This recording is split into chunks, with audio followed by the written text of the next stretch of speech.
What's going on, everyone? So, there were reports, and there have been consistent reports, that LeBron James and Anthony Davis want the Lakers to go all in, right? That they don't want to play around. They don't want to mess around.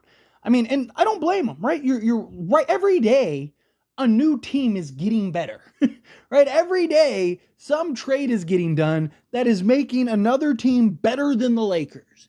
I mean, the New Orleans Pelicans just got DeJounte Murray, right? It's like, the Knicks just got better. And they were already, top two team in the East. The Celtics aren't going anywhere. The Denver Nuggets, even if they lose KCP, aren't going anywhere. You have Memphis, who's going to be better again next year, right? Like, there's several teams that are probably going to make other moves. Dallas may end up getting Klay Thompson. Apparently, there's mutual interest in that regard. The Warriors seem to be on the verge of trading for Paul George. I mean, it might have already been done by the time you watch this video, right? So it's like you're hearing all these talks about all these teams, and it's like, what are the Lakers doing? Now, the Lakers, look, LeBron James is only getting older. And look, he gets his son, he gets to, I get the whole, he gets to kind of just, live his dream, so, he sacrificed. No, you can have both, right? You can go and contend and compete for championships. LeBron's still good enough, Anthony Davis is still good enough, as long as you have the right pieces around. But you got to put together a roster that makes you better.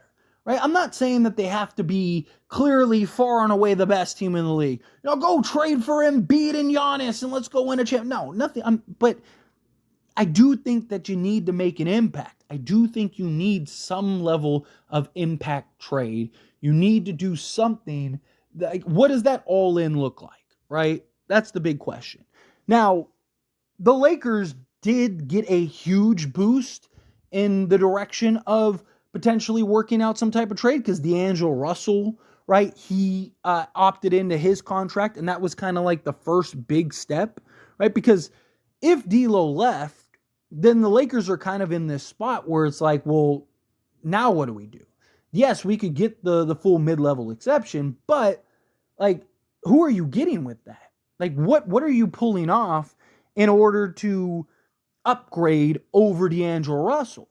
And it's like, in a perfect world, like a DeMar DeRozan, he can't get a better contract anywhere else, and so he signs with the Lakers for $13 million. Sure, that would be great, but realistically, that's probably not happening, right? He'll probably work out some type of sign and trade or something before that happens, right? So it's just like, what are you going to do? Who are you going to get? Well, now that D'Lo's opted in, that was kind of the thing that, or at least the argument, we don't really know that, but the D'Lo decision was kind of the big, LeBron decision, right? This is the big $1 million question of what is going to happen? Is D'Lo going to opt in? Is he going to leave? And depending on which direction he chooses, will dictate and direct which way we can end up going now. And now that we know D'Lo has opted in, now we can start really pursuing and moving some of these things. Because now you don't have to trade a Jared Vanderbilt for some of these guys. You don't have to trade a Austin Reeves for some of these guys. The guys that the Lakers want to keep, right? So now you could go and trade for a Trae Young. And you could give up D'Lo, Rui, and Gabe Vincent, right? And then, of course, you're going to have to give up picks and stuff like that. But now, good. Now you can have Trae. You can keep Austin Reeves. Although, if you bring in Trae, you got to move Reeves to the bench. D'Lo and Reeves were terrible in the front court, in the back court. I don't even want to imagine what Trae and Reeves would look like in the back court. But the point is now you're in a position where you can get and start making some trades, right? Could you make the little minor move or two? Sure. But I think the Lakers, they got to make a big splash. And the only two names that come to mind are Trae Young and Zach LaVine. Those are the two guys that I think give you the best opportunity for the biggest splash to raise the ceiling as high as possible, right? It's to me, it's if you can go get one of those two guys, it just, what is better? Right? Could the Lakers go get, Cam Johnson and Dorian Finney-Smith? Sure. But one, now you kind of need a point guard. And two, it's well, now what? Right?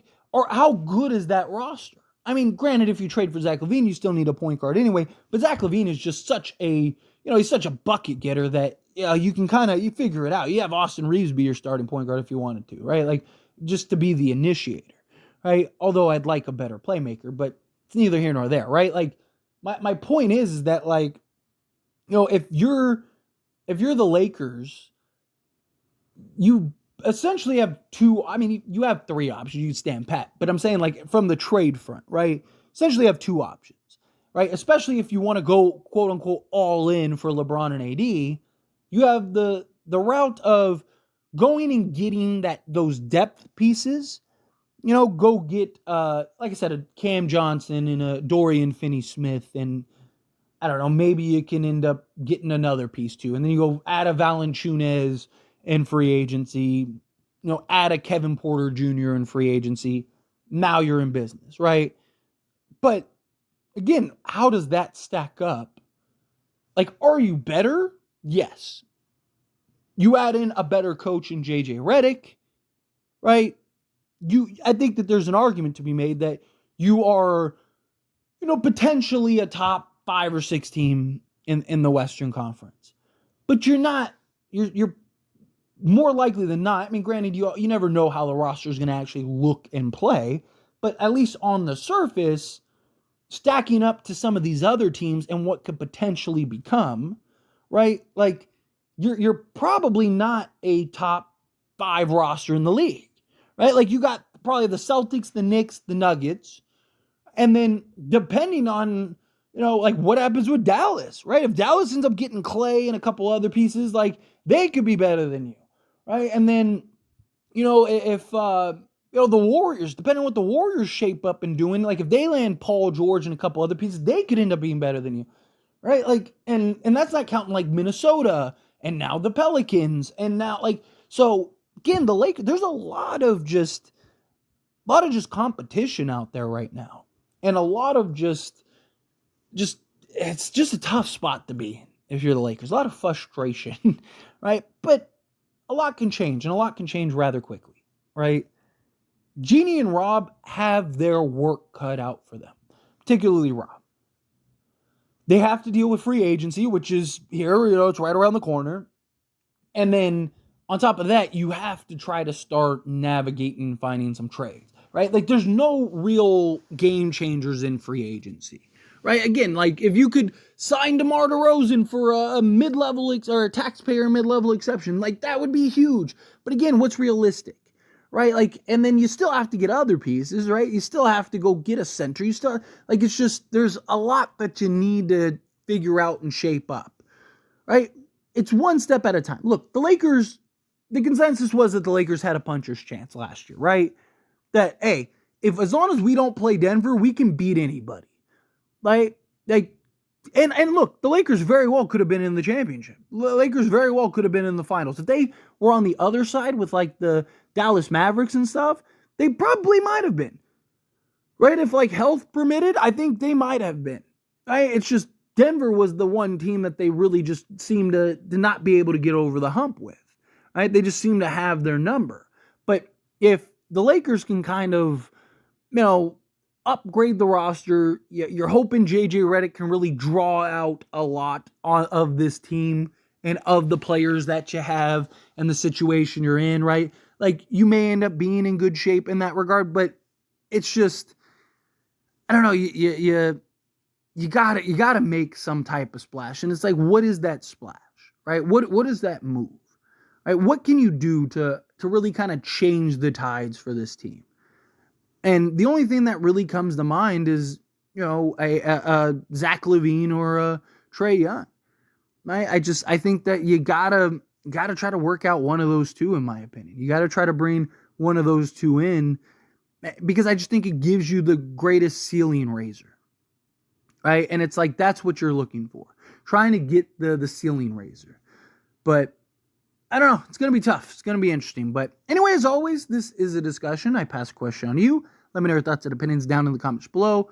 What do you think? How do you feel? What are your thoughts? Do you think that, yes, Lakers got to go all in? Do you want to go all in on a star? Do you want to go all in on just like a, like role guys? However you feel, whatever your thoughts are, I'd love to hear it. So let me know down in the comments below. That being said, if you haven't liked this video, hit that like button. Helps me a lot. So we enjoy these types of videos, and I truly appreciate it. Not subscribe to the channel, hit that subscribe button. Turn on the bell notifications. Appreciate y'all. See you in the next one. Thank you.